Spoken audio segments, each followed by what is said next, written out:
Hello and welcome back to the Karma Stories podcast. I'm Rob and I hope you are having a wonderful day today.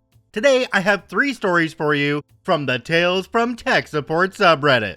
The Karma Stories podcast is published to all major podcasting platforms, and you can also read along on YouTube under our @Karma Stories podcast handle. If you're listening on the podcast, make sure to add us to your favorites, and if you're listening and watching on YouTube, drop a like on the video, it really helps us out. On to today's stories, let's get our nerd on.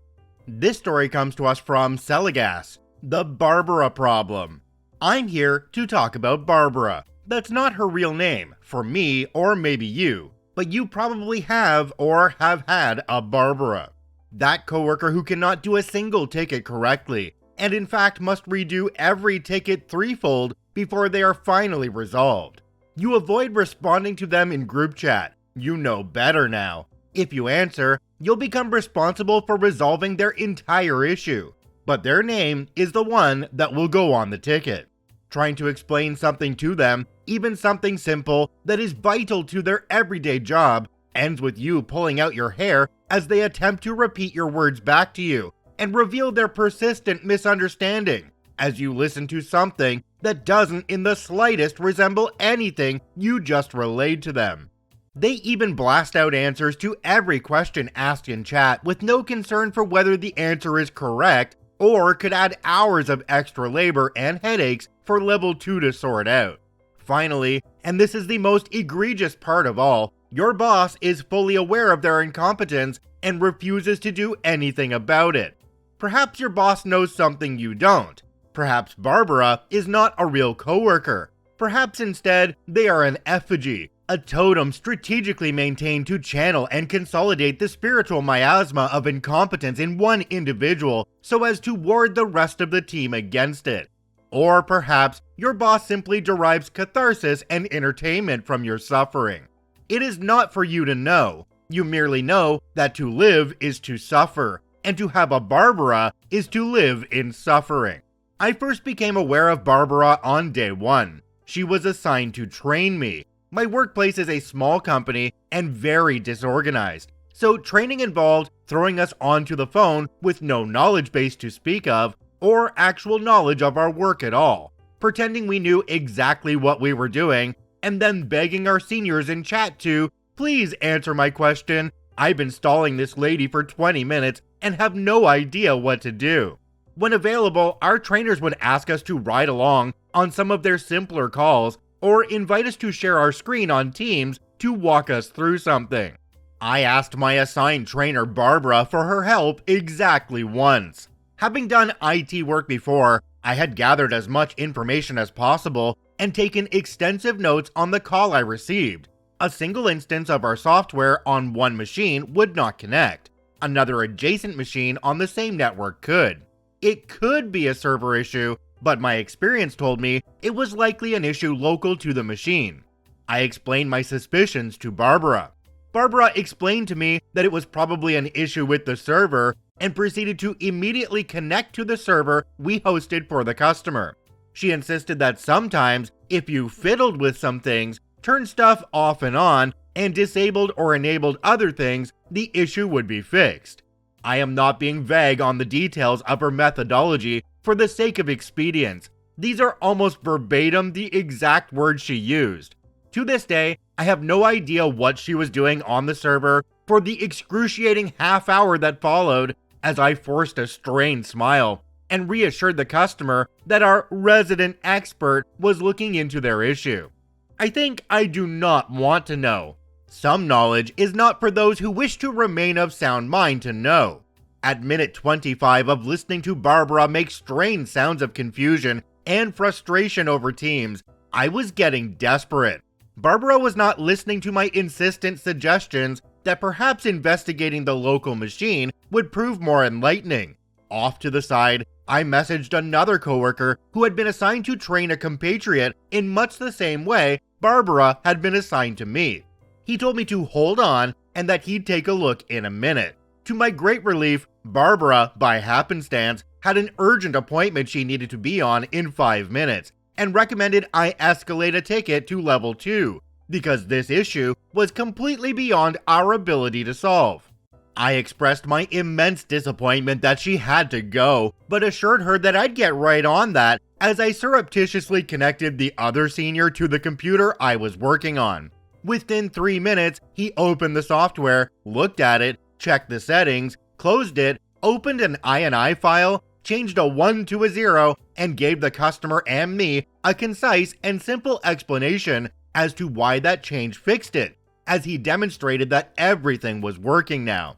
I never made the mistake of asking Barbara for help again. In fact, I managed to consistently dodge her training, expressing my truly heartfelt disappointment that our schedules seemingly never lined up, as I silently parried her every submitted request for access to my Outlook calendar. She seemed genuinely sorry that she wasn't fulfilling her obligation to me, unknowingly being of far greater help to me in her complete absence. By the 6-month mark, I managed to badger my other seniors in private messages for solutions to every problem I ran across, until my own knowledge surpassed Barbara's limited skill set many times over, despite her, as I learned later, 3 years of tenure over me. Unfortunately, this fact is the only thing she managed to catch on to quickly, and soon I became yet another person constantly tagged in chat for her urgent self-made emergencies. There are more stories, many more of Barbara, each of them a solitary towering peak of frustration and futility in a mountain range of consistent, incomprehensible interactions that left me questioning my sanity and competence. But I'll leave you with just the one for now. Jumping down to the comment section on this one, we have one from a user called Dead Santa Claus. Oh. It says, many businesses suffer from the philosophy of warm body syndrome. You never replace that warm body. Okay, there's gotta be something else going on here with Barbara. She is horrible at her job, she is making mistakes left, right, and center, but the bosses don't seem to care. So Barbara is obviously either related to one of those bosses or having relations with one of those bosses, if you know what I mean. Either that, or maybe Barbara brings in cookies once a week, and everybody is just addicted to these cookies because, well, you know, everybody loves cookies. This story comes to us from Forever Leet. Gotta love the make it so this never happens again people who have unreasonable expectations. So a little background, I run a small IT repair business in a rural area. A local small business called me a few months back to do a couple small jobs. I fixed their issues and seemed like I have gained a new client. Fast forward to now, I got a call about another company drilling a hole through a wall and shorting electrical wires, frying the computer and printer. I looked at both devices and the customer decided that it would be better to replace them than fix them. I order the replacement units and go install them. The owner doesn't know anything about their system or how it was set up. They also have multiple emails and don't know what email is used for what accounts and doesn't know the passwords to pretty much anything. I'm fumbling through trying to get this set up like it was before, but without being able to boot up the old machine and them not knowing literally anything about how the machine was set up, I couldn't really get their stored passwords back. The owner and secretary didn't even know if they were signed into the web browsers to be backing that info up in the first place. He also thought that he was using iCloud to back up everything on the computer because that's how his laptop is set up. Well, turns out his laptop didn't have iCloud, it had OneDrive, and the computer that crashed didn't even have that set up. I tried to explain to him that OneDrive wouldn't be backing up the password stored in his web browser anyways. The owner starts getting frustrated with the situation and starts taking it out on me. He says he wants this to never happen again and wants to know if I can make that happen. I tried to gently explain to him why it happened in the first place, because him and no one else knows anything about the computer and I didn't set it up to know how it was in the first place, and that while yes, I could do that, it isn't quite just that simple. He cuts me off and says, "It's a yes or no question. Can you make it so this never happens again?" I tried to explain to him that it's not really a yes or no answer, and the fact that he has so many emails and accounts spread across all of them that it's a little more than just a yes answer. That I could help him do it, but it was going to entail a lot of fixing things, and that he would still have the responsibility of knowing what accounts he is using where and what the passwords are. Otherwise, he will be back in the same situation again, especially if it's not me doing the job in the future.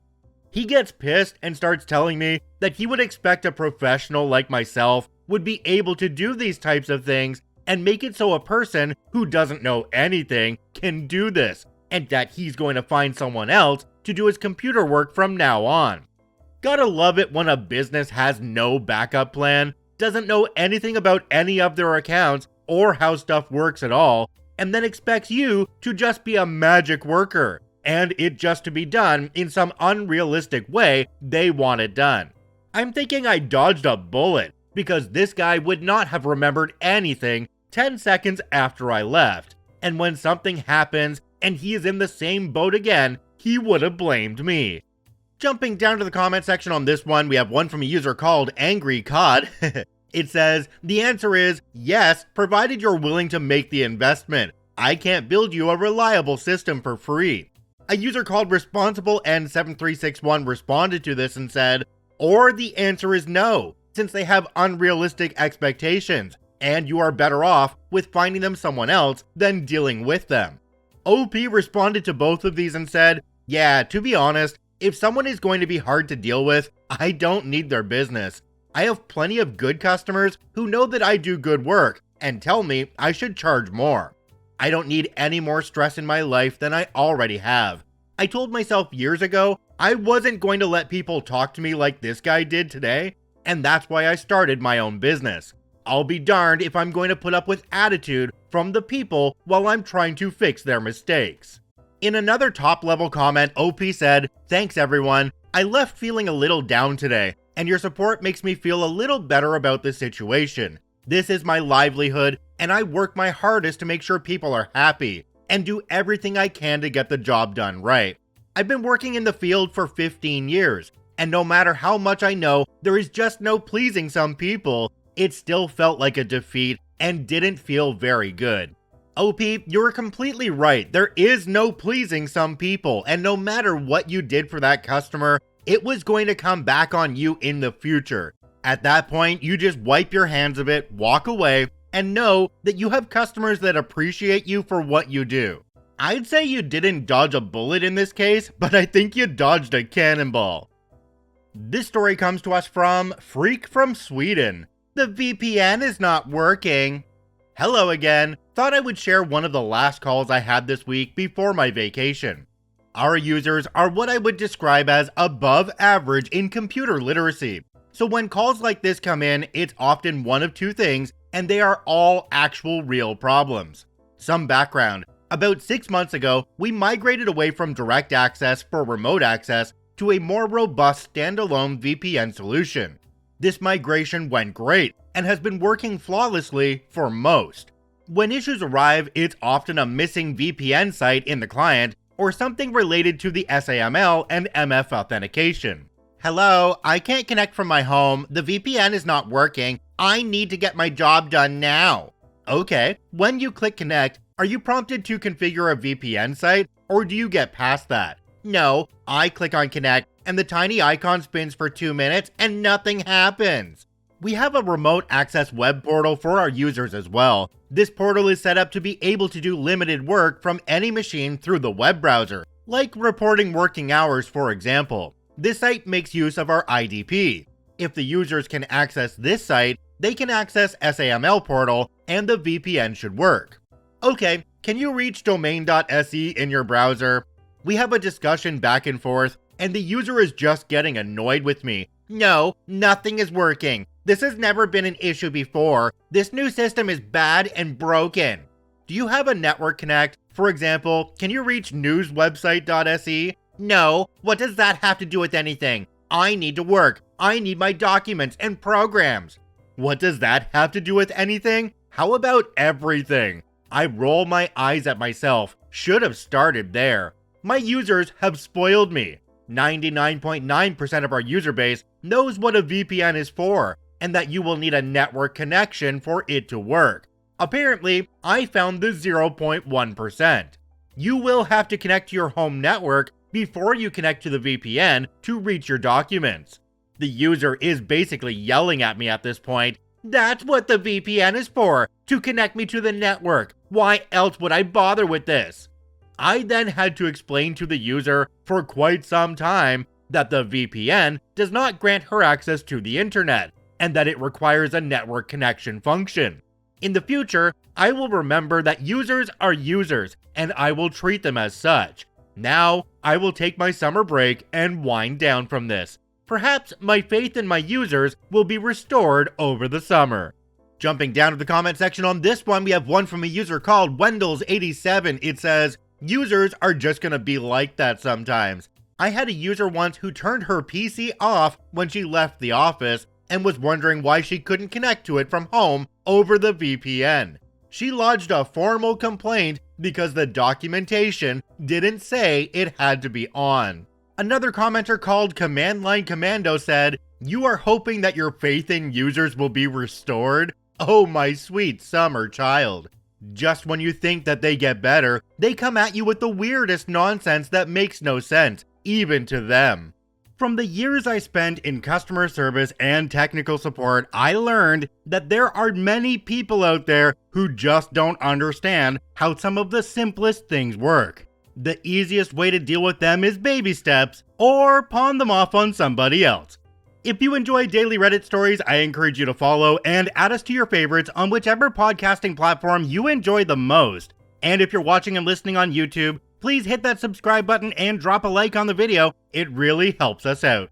I thank you for watching and listening. I hope you have a wonderful day, and we'll see you tomorrow.